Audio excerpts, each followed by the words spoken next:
Hello everyone, ಎಲ್ಲರಿಗೂ ಹೊಸ ಒಂದು ವಿಡಿಯೋಗೆ ಸ್ವಾಗತ. ಇವತ್ತು ನಾವು ಡಿಸ್ಕಸ್ ಮಾಡೋದು CMI ಇಂಟರ್ ಡಿಸೆಂಬರ್ 2024 ಎಕ್ಸಾಮಿನೇಷನ್ ಬರೆಯುವ ಸ್ಟೂಡೆಂಟ್ಸ್ಗೆ ಇನ್ನು ಕೇವಲ 2 ದಿನಗಳು ಮಾತ್ರ ಇದೆ. ಈ 2 ದಿನದಲ್ಲಿ ನಾವು ಯಾವ ರೀತಿ ನಮ್ಮ ಎಕ್ಸಾಮ್ ಅನ್ನು ಬರೀಬಹುದು, ಅದಕ್ಕೆ ಒಳ್ಳೆಯ ಒಂದು ಸ್ಟ್ರಾಟಜಿ ಏನಾದರೂ ಇದೆಯಾ, ಹೊಸದಾಗಿ ನಾವು ಕಲಿಲಿಕ್ಕೆ ಏನು ಹೋಗ್ತಾ ಇಲ್ಲ, ಒಂದು 4 ಸ್ಟೆಪ್ಸ್ ಒಂದು ಸ್ಟ್ರಾಟಜಿ ನಾವು ಕಲಿತಿದ್ದೀವಿ. ಅದೇ ರೀತಿಯಲ್ಲಿ ಮಾಡೆಲ್ ಕ್ವಶನ್ ಪೇಪರ್ಸ್ ನಾವು ನೋಡ್ತಿದ್ದೀವಿ, MCQ patterns and time management, ಈ 4 ಕಾನ್ಸೆಪ್ಟ್ ಬಗ್ಗೆ ಒಂದು ವಿಡಿಯೋ ಡಿಸ್ಕಸ್ ಮಾಡ್ತಿದ್ದೀವಿ. ನಿಮಗೆ ಉಪಕಾರ ಆಗುತ್ತೆ ಅಂತ ನನಗೆ 100% ಕಾನ್ಫಿಡೆನ್ಸ್ ಇದೆ. ಅದೇ ಕಾನ್ಫಿಡೆನ್ಸ್ ಒಂದಿಗೆ ನೀವು ಈ ವಿಡಿಯೋ ವಾಚ್ ಮಾಡಿ. So let's start the session.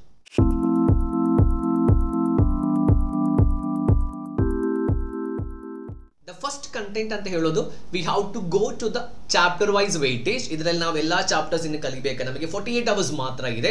ಈ ಅವರ್ಸ್ ಅಲ್ಲಿ ಫಸ್ಟ್ ಪೇಪರ್ ನಮ್ದು business loss and ethics paper number 5. ಯಾಕೋಸ್ಕರ ನಾವು ಇದಕ್ಕೆ ತುಂಬಾ ಇಂಪಾರ್ಟೆನ್ಸ್ ಕೊಡಬೇಕು ಅಂತ ಹೇಳಿದ್ರೆ, ನೀವು ಇದಕ್ಕೆ ತುಂಬಾ ಇಂಪಾರ್ಟೆನ್ಸ್ ಕೊಟ್ಟರೆ ನಿಮ್ಮ ಬಾಕಿ ಎಕ್ಸಾಮ್ಸ್ ಎಲ್ಲ ಒಂದು ಕಾನ್ಫಿಡೆನ್ಸ್ ರೀತಿಯಲ್ಲಿ ಒಳ್ಳೆ ರೀತಿಯಲ್ಲಿ ಪಾಸಿಟಿವ್ ಆಗಿ ನಿಮಗೆ ಮುಂದಕ್ಕೆ ಹೋಗ್ಬೋದು. ಈ ಒಂದು ಚಾಪ್ಟರ್ ನಾವು ಸಬ್ಜೆಕ್ಟ್ ನಾವು ಕರೆಕ್ಟ್ ಆಗಿ ಬರೀಲ್ಲ ಅಂದ್ರೆ ಫುಲ್ ನಮಗೇನು ಅಪ್ಸೆಟ್ ಆಗುತ್ತೆ. ಸೊ ಒಳ್ಳೆ ಸ್ಕೋರಿಂಗ್ ಪೇಪರ್ಸ್ ಆಗಿದೆ. ಸೊ ಈ ಒಂದು ಪೇಪರ್ ನಮಗೆ ಯಾವ ರೀತಿಯಲ್ಲಿ ಅಟೆಂಡ್ ಮಾಡಬಹುದು. ಫಸ್ಟ್ ಒನ್, ನೀವು ಒಂದು ಈ ಚಾಪ್ಟರ್ ಅನ್ನು ಕರೆಕ್ಟ್ ಆಗಿದೆ. Second chapter is called as the Indian contract act. ಎಷ್ಟು percentage? It is not 10%, 15 marks the questions ಬರುತ್ತೆ. ಓಕೆ, ಯಾಕಂತೇಳಿ ನಮ್ದು examination it is not for 100, it is 128. ಇದು ಫಸ್ಟ್ ಟೈಮ್ ಬರೆಯುವವರಿಗೆ ಸ್ವಲ್ಪ ನ್ಯೂ ನಾಲೆಜ್, ಆಲ್ರೆಡಿ ಬರೆಯುವವರಿಗೆ ಆಲ್ರೆಡಿ ಗೊತ್ತಿರುತ್ತೆ. ಸೊ ಯಾಕಂತ ಹೇಳಿದ್ರೆ ನಮಗೆ 7 ಕ್ವಶನ್ಸ್ ಇದ್ರೆ ನಾವು 8 ಕ್ವಶನ್ಸ್ ಇದೆ, ಅದನ್ನು ನಾವು 6 ಕ್ವಶನ್ಸ್ ಮಾತ್ರ ಬರೀಲಿಕ್ಕೆ. ಅದರಲ್ಲಿ ಫಸ್ಟ್ ಕ್ವಶನ್ ಇಸ್ ಕಂಪಲ್ಸರಿ, ಬಾಕಿ 7 ಅಲ್ಲಿ ನಾವು 5 ಬರೀಬೇಕು. ನಾನು ಜಸ್ಟ್ ಜನರಲ್ ಆಗಿ ಹೇಳ್ತಿದ್ದೀನಿ, ಮಾಡೆಲ್ ಕ್ವಶನ್ ಪೇಪರ್ ನೋಡುವಾಗ ನಿಮಗೆ ಅದು ಅರ್ಥ ಆಗುತ್ತೆ. ಓಕೆ, ಈ ಒಂದು ಚಾಪ್ಟರ್ಸ್ ಮಾತ್ರ ಕಲ್ತ್ರೆ ನಮಗೆ 15 marks, it means 7 marks 2 question plus 1-2 MCQ ಅದರಲ್ಲಿ ಇರುತ್ತೆ. ನೆಕ್ಸ್ಟ್ ನಾವು ಬಾಕಿ ಚಾಪ್ಟರ್ಸ್ ನೋಡಕ್ ಹೋಗ್ತಾ ಇಲ್ಲ. ಓಕೆ, 2 ದಿನದಲ್ಲಿ ನೀವು ಫುಲ್ ಚಾಪ್ಟರ್ಸ್ 100% ಸಿಲೆಬಸ್ ನೀವು ಕವರ್ ಮಾಡಿದವರಾದರೆ, ಸೊ ನೋ ವರೀಸ್. ಈ ಒಂದು ವಿಡಿಯೋ ನಿಮಗೆ ನೆಗೆಟಿವ್ ಆಗಿ ಯಾವುದೇ ರೀತಿಯಲ್ಲಿ ಆಗಬಾರ್ದು, ಪಾಸಿಟಿವ್ ಆಗಿ ಈ 2 ದಿನದಲ್ಲಿ ಯಾವ ಚಾಪ್ಟರ್ಸ್ಗೆ ಜಾಸ್ತಿ ಇಂಪಾರ್ಟೆನ್ಸ್ ಕೊಡಬೇಕು ಅದರ ಬಗ್ಗೆ ಮಾತ್ರ ಡಿಸ್ಕಸ್ ಮಾಡ್ತಿದ್ದೀವಿ. ನೆಕ್ಸ್ಟ್ ಒನ್, ಇಂಡಸ್ಟ್ರಿ ಲಾಸ್ ನಲ್ಲಿ 2 ಚಾಪ್ಟರ್ಸ್ ನಾವು ಕಲಿಬೇಕು. And I am not compelling you to write study this chapter for descriptive questions. ಈ ಒಂದು 2 ಚಾಪ್ಟರ್ಸ್ ಅನ್ನು MCQ ಪಾಯಿಂಟ್ ಆಫ್ ಜಸ್ಟ್ ಅನ್ನು ನೋಟ್ ಮಾಡಿಟ್ಕೊಳ್ಳಿ. ಯಾಕಂದ್ರೆ factories act MCQ point of ಸ್ವಲ್ಪ ಜಾಸ್ತಿ ಇದೆ.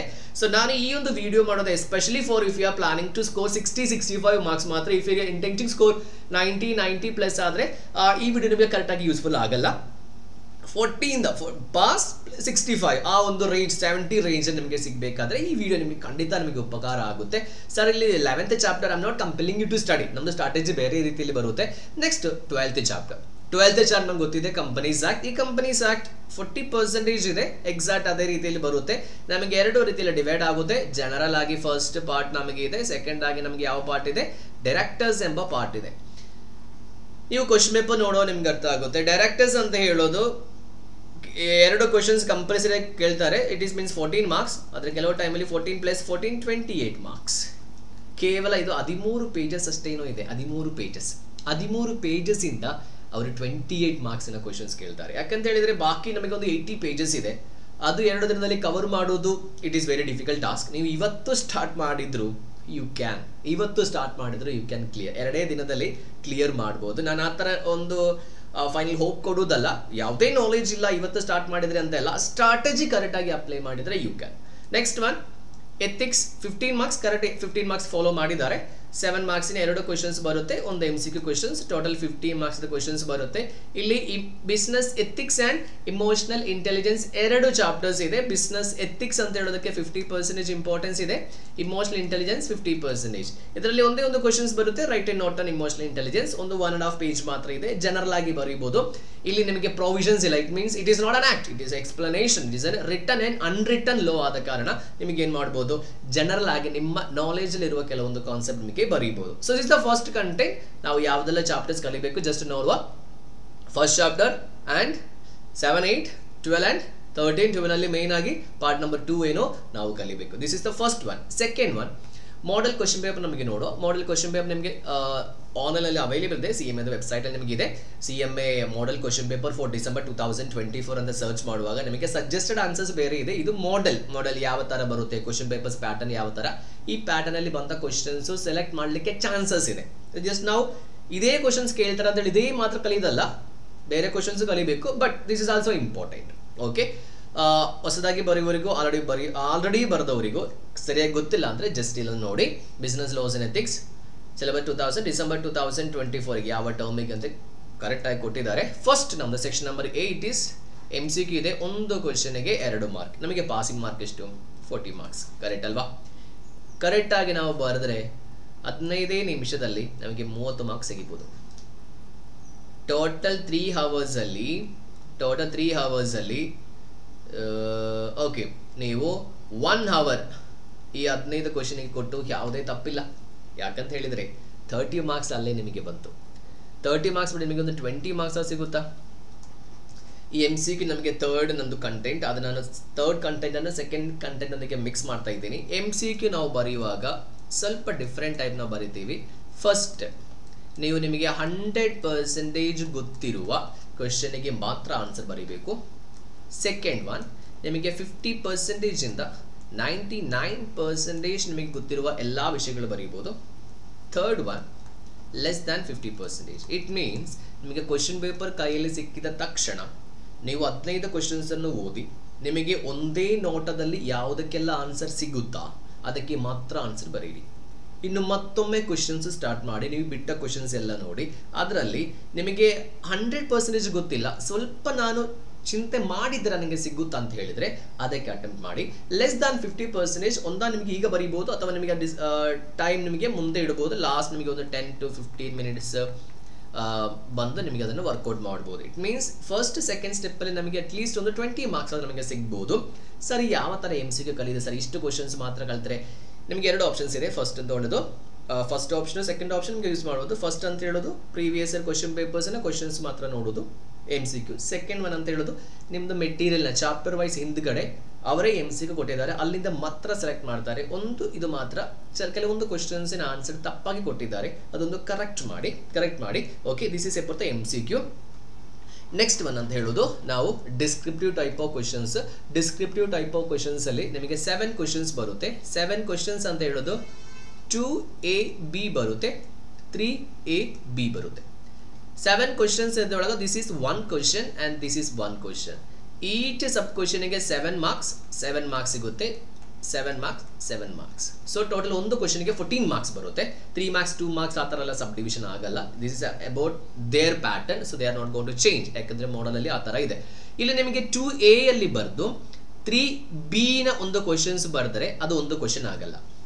ಓಕೆ, ನಮಗೆ 2 ನೀವು ಬರೀದಿದ್ರೆ A B ಕಂಪ್ಲೀಟ್ ಆಗಿ ನೀವು ಬರೆದ್ರೆ ಮಾತ್ರ that is 1 question.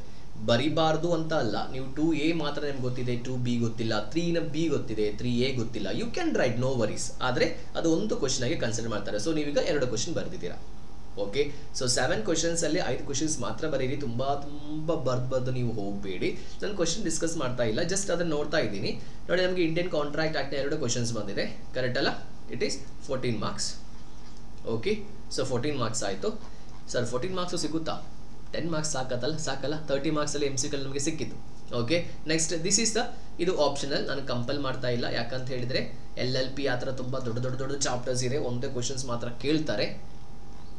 Next fourth question is industrial. ನಾವೇನು ಮಾಡಿದ್ದೀವಿ, ಅದನ್ನು ಆಪ್ಷನ್ ಆಗಿ ಇಟ್ಟಿದ್ದೀವಿ. ನಾವು ಕಲಿತಾ ಇಲ್ಲ ಅಂತ ಹೇಳೋದಲ್ಲ, MCQ ಪಾಯಿಂಟ್ ಆಫ್ ಮಾತ್ರ ಕಲ್ತಿದ್ದೀವಿ. ಸೊ ನಾವೀಗ ಒಂದು ಕ್ವಶನ್ಸ್ ಮಾತ್ರ ಬರ್ದಿದ್ದೀವಿ. ಕರೆಕ್ಟಾ? ಏನು ಯಾವ ಕ್ವಶನ್ಸ್ ಎಲ್ಲ ನಮಗೆ ಕಂಪನೀಸ್ ಆಗಿ ನಾವು ಕಂಪ್ಲೀಟ್ ಆಗಿ ಕಲ್ತಿದ್ದೀವಿ. ಕಂಪ್ಲೀಟ್ ಆಗಿ ನೋಡಿ, ಇಲ್ಲಿ ನಾನು ಇದು ಮಾಡೆಲ್ ನಂಬರ್ 2 ಇದೆ, ನಮ್ಮ ಮಾಡೆಲ್ ನಂಬರ್ ಮಾತ್ರ ಡಿಸ್ಕಸ್ ಮಾಡ್ತಿದ್ದೀನಿ. 5A it is companies act, 5B companies act. So remuneration it is about the directors. ಒಂದು ಕ್ವಶನ್ ಆಯ್ತಾ? 7 ಮಾರ್ಕ್ಸ್. ಇದೆ ಆಲ್ಟರೇಷನ್ ಟು ಮೆಮೊರಾಂಡಮ್. ಇದು ಸಾಧಾರಣ ಇಂಪಾರ್ಟೆಂಟ್ ಆಗಿ ಬರುವ ಒಂದು ಕ್ವಶನ್ಸ್, ಎಲ್ಲ ವರ್ಷ ಕೇಳೋ ಥರ ಕೇಳ್ತಾರೆ ಅವರು. Okay, next so it's companies act, company low. So ಒಂದು ಕ್ವಶನ್ ಆಯ್ತಾ? ಓಕೆ, 2 ಕ್ವಶನ್ ಸೆಲೆಕ್ಟ್ ಮಾಡಿದ್ದೀವಿ ಟೋಟಲ್. ಇನ್ನು ಸಿಕ್ಸ್ತ್ ಕ್ವಶನ್ ಎಲ್ಲಿಂದ ಬರಬೇಕು? ಕಂಪನೀಸ್ ಆಕ್ಟಿಂದಲೇ ಬರಬೇಕು. ಕಂಪನೀಸ್ ಆಕ್ಟಿಂದ ನೋಡಿ, ಡ್ಯೂಟೀಸ್ ಆಫ್ ಅನ್ ಆಡಿಟರ್ ಎಲ್ಲಿ ಬರುತ್ತೆ? ಅದು ಡೈರೆಕ್ಟರ್ಸ್ ಪೋರ್ಷನ್ಸ್ ಅಲ್ಲೇ ಬರುತ್ತೆ. Powers of board of director. So directors 2ನೇ ಕ್ವಶನ್, 3ನೇ ಕ್ವಶನ್. ಓಕೆ, ಎಷ್ಟು ಕ್ವಶನ್ ಆಯಿತು? 21 ಮಾರ್ಕಿನ ಕ್ವಶನ್ಸ್ ಆಯಿತು 13 ಪೇಜಿಂದ. ಇನ್ನು ಸೆವೆಂತ್ ಒನ್ ಯಾವುದು ಬರುತ್ತೆ? ಆಬ್ವಿಯಸ್ಲಿ ಎಥಿಕ್ಸ್ ಬರುತ್ತೆ. ಕರೆಕ್ಟಾ? ಎಥಿಕ್ಸ್ ನಾವು ನೋಡಿದ್ದೀವಿ. Types of ethics, simple meta ethics, normative ethics, applied ethics, importance of ethics, personal ಲೈಫಲ್ಲಿ ethics, importance of business ethics ಅಲ್ಲ, importance of ethics. Okay, summary ಬರೀರಿ, ನಿಮ್ಮ ಸ್ವಂತ ವಾಕ್ಯದಲ್ಲಿ ಬರೀರಿ.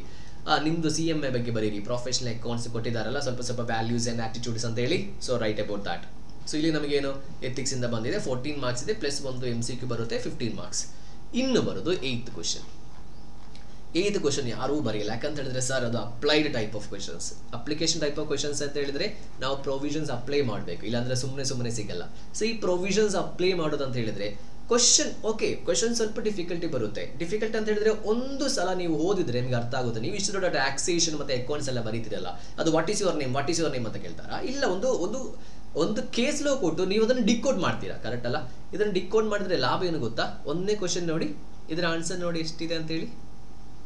ಬಾಕಿದ್ರೆ ನಾವು ಎಷ್ಟು ಬರ್ದಿದ್ದೀವಿ ನೋಡಿ, ಎಷ್ಟು ಬರಿಬೇಕು ನಾವು ಟೈಪ್ಸ್ ಆಫ್ ಎಥಿಕ್ಸ್ ಅಂತ ಹೇಳಿ ಈ ಥರ ಬರ್ದು ಅದರಲ್ಲಿ ಎಷ್ಟಿದೆ, ಇಷ್ಟೇ ಬರೆದ್ರೆ ನಿಮಗೆ 7 ಮಾರ್ಕ್ಸ್ ಫುಲ್. ಇದರಲ್ಲಿ ಈ ದೊಡ್ಡ ಕ್ವಶನ್ಸ್ ಅಲ್ಲಿ 7 ಮಾರ್ಕ್ಸ್ ಫುಲ್ ಸಿಗಲ್ಲ, ಆದರೆ ಅಪ್ಲಿಕೇಶನ್ ಟೈಪ್ ಆಫ್ ಕ್ವಶನ್ಸ್ ಅಲ್ಲಿ ನಿಮಗೆ 7 ಮಾರ್ಕ್ಸ್ ಫುಲ್ ಸಿಗುತ್ತೆ. ಯಾಕಂತ ಹೇಳಿದ್ರೆ 7 ಮಾರ್ಕ್ಸ್ ಮ್ಯಾಕ್ಸಿಮಮ್ ನಿಮಗೆ 6 ಮಾರ್ಕ್ ಎಲ್ಲ ಸಿಗುತ್ತೆ, 6 ಮಾರ್ಕ್ಸ್. ಯಾಕಂದ್ರೆ ಇಟ್ಸ್ ಸಿಂಪಲ್ ಕೇಸ್ ಲೋ. ಇದರಲ್ಲಿ 50% ಕತೆ ಅದೇ ರೀತಿಯಲ್ಲಿ ನಾವು ಬರ್ದಿರ್ತೀವಿ ನೋಡಿ, ಇಲ್ಲಿ ಕತೆ ಅದೇ ರೀತಿಯಲ್ಲಿ ಬರ್ದಿರ್ತಾರೆ. Okay, simple concept. So avoid ಮಾಡಬೇಡಿ. ಸೊ ನಾವು ಸೆಕೆಂಡ್ ಕ್ವಶನ್ ಬರ್ದಿದ್ದೀವಿ 5, 6, 7, 8. ಓಕೆ, ಸೆಕೆಂಡ್ 5, 6, 7, 8 ಇಷ್ಟು ಕ್ವಶನ್ ನಾವು ಬರ್ದಿದ್ದೀವಿ. ಇದರಲ್ಲಿ ನಿಮಗೆ ಇನ್ನು 3 ಕ್ವಶನ್ ಮಾತ್ರ ಆದರೂ 20, 20, 41 ನಿಮಗೆ ಮಿನಿಮಮ್ ಸಿಗುತ್ತೆ. ಸೊ ಅಷ್ಟು ನೀವು ರಿಸ್ಕ್ ತಗೋಬೇಕಂತಿಲ್ಲ. ಈ ಒಂದು 2 ದಿನದಲ್ಲಿ ಒಳ್ಳೆ ರೀತಿಯಲ್ಲಿ ಕಲ್ತ್ರು ನಿಮಗೆ ಉಪಕಾರ ಆಗುತ್ತೆ. And the last one is about the time management. ಇಲ್ಲಿ ನಾವು ಡಿಫ್ರೆಂಟ್ ಸ್ಟ್ರಾಟಜಿ ಯೂಸ್ ಮಾಡೋ ಕಾರಣ ಒಂದು ಕ್ವಶನ್ಗೆ ಇಷ್ಟು ಟೈಮ್ ಆ ಥರ ಏನೂ ಇಲ್ಲ. ನಿಮಗೆ ಎಷ್ಟು ಮಾರ್ಕ್ ಬೇಕು ಅದರ ಅನುಸಾರವಾಗಿ ನಿಮಗೆ ಟೈಮ್ ಮ್ಯಾನೇಜ್ ಮಾಡ್ಬೋದು. ನಿಮಗೆ ಜಸ್ಟ್ ಒಂದು 50 ಮಾರ್ಕ್ಸ್ ಮಾತ್ರ ಸಾಕಿದ್ರೆ ನಿಮಗೆ 15 ಮಿನಿಟ್ಸಲ್ಲಿ ನಿಮಗೆ 30 ಮಾರ್ಕ್ಸ್ ಇದು MCQ ಕಂಪ್ಲೀಟ್ ಆಗುತ್ತೆ. ಓಕೆ, ಇನ್ನೊಂದು 3 ಕ್ವಶನಿಗೆ 10 ನಿಮಿಷ ಇಟ್ಟರು ಎಷ್ಟಾಗುತ್ತೆ? 7 ಮೂಲ 21 ಮಾರ್ಕ್ಸ್ ಬಿಡಿ, 28 ಮಾರ್ಕಲ್ಲಿ 20 ಮಾರ್ಕ್ ನಿಮಗೆ ಸಿಗುತ್ತೆ. ಎಷ್ಟು? 40 ನಿಮಿಷ. ಸೊ ಟೋಟಲ್ 40, 50, 15 1 ಗಂಟೆ 1.5 ಗಂಟೆಯಲ್ಲಿ 1.15 ಗಂಟೆ ನಿಮಗೆ ಎಕ್ಸಾಮಿನೇಷನ್ ಎಲ್ಲ ಮುಗಿಯುತ್ತೆ. So this is what I am saying is, ಈ ಸ್ಟ್ರಾಟಜಿಯಲ್ಲಿ ಟೈಮ್ ಮ್ಯಾನೇಜ್ಮೆಂಟ್ ನಿಮಗೆ ಎಷ್ಟು ಮಾರ್ಕ್ ಬೇಕು ಅದರ ಅನುಸಾರವಾಗಿ ನಿಮಗೆ ಟೈಮ್ ಫಿಕ್ಸ್ ಮಾಡ್ಬೋದು. MCQ ಜಾಸ್ತಿ 1/3 ಟೈಮ್ ನಮಗೆ ತೆಗಿಬೋದು ಅಂತ ಹೇಳಿ ಸುಮ್ಮನೆ ಟೈಮ್ ತೆಗಿಬೇಡಿ. ಒಳ್ಳೆಯ ರೀತಿಯಲ್ಲಿ ನಿಮಗೆ ಬರೀಲಿಕ್ಕೆ ಆಗೋದಾದ್ರೆ ಅಷ್ಟು ಬರೀರಿ. ನಥಿಂಗ್ ಮೋರ್ ನಥಿಂಗ್ ಲೆಸ್ ಆ ಥರ ಏನೂ ಇಲ್ಲ. ನಿಮಗೆ ನಥಿಂಗ್ ಮೋರ್ ನಿಮಗೆ ಬರೀಬೋದು, ತೊಂದರೆ ಇಲ್ಲ. ಯಾಕಂತಂದ್ರೆ ಫುಲ್ ಪ್ರೊವಿಷನ್, ಸ್ವಲ್ಪ ಎಲಾಬ್ರೇಟೆಡ್ ಟೈಪ್ ಆಫ್ ಆನ್ಸರ್ಸ್ ಇವರು ಕೊಟ್ಟಿದ್ದಾರೆ, ಫುಲ್ ಬರೀತಾರೆ. ಸೊ ನಿಮಗೆ ಜಾಸ್ತಿ ಬರೀಬೋದು, ನಿಮಗೆ ಕಮ್ಮಿ ಬರಲಿಕ್ಕಿಲ್ಲ. ಜಾಸ್ತಿ ನೀವೇನೋ ಫುಲ್ ಆಗಿ ನೀವು ಬರೆದುಕೊಂಡು ಹೋಗಬೇಕು. So this is about the video.